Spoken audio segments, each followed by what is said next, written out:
साहब उठे की करे मैं इसे सीधा चढ़वाना लैंप उन कितने देख लिख रहे हैं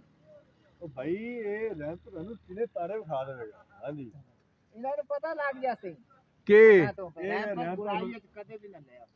ओ ਮੈਨੂੰ ਪਤਾ ਸਰੀਏ ਠੇਕੇਦਾਰ ਦਾ ਫਾਇਦਾ ਉਸੇ ਦੇ कख भी नहीं फायदा ठेकेदार का काख नहीं पैदा क्यों जिस ठेकेदार तो कमात ज्यादा रैंप पे दस भी रैंप तो इन्ना पैसा कमात भी है ਠੇਕੇਦਾਰ ਕਿ ਤੁਸੀਂ ਕੋ ਪਲਾਟ ਦਾ ਸੌਦਾ ਕਰੂਏ ਦੇ ਤੂੰ नहीं प्लाट नहीं साडी हाजिरियां तो लिख रहे सारे ਕਮ ਸੇ ਕਮ ਨਿਕਲਦੀਆਂ ਕਿਉਂ हाजिरियां नहीं लिखदियां ਨਹੀਂ ਨਿਕਲਦੀ ਹਾਂ ਅੱਗੇ ਕਿੰਨਾ ਡੇਢ ਮਹੀਨਾ ਲੱਗ ਗਿਆ ਕਾਲਮ 4 ਬਣਨੇ ਕਿਹੜੇ ਸ਼ਾ ਕਾਲਮ ਚਾਰ ਇਹਨਾਂ ਦੇ ਕਿੰਨੇ ਦੇ ਲੱਗ ਗਏ ਸਿਰਫ ਤੁਹਾਡੀ ਦਫ਼ਤਰ ਤੋੜਨ ਦੀ ਵਜ੍ਹਾ ਤੋਂ ਸਾਡੇ ਇੱਥੇ ਨੁਕਸਾਨ ਹੋਇਆ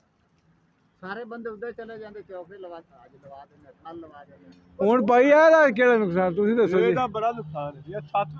2 ਹਫ਼ਤੇ ਹੋ ਗਏ ਬੰਦ ਹੈ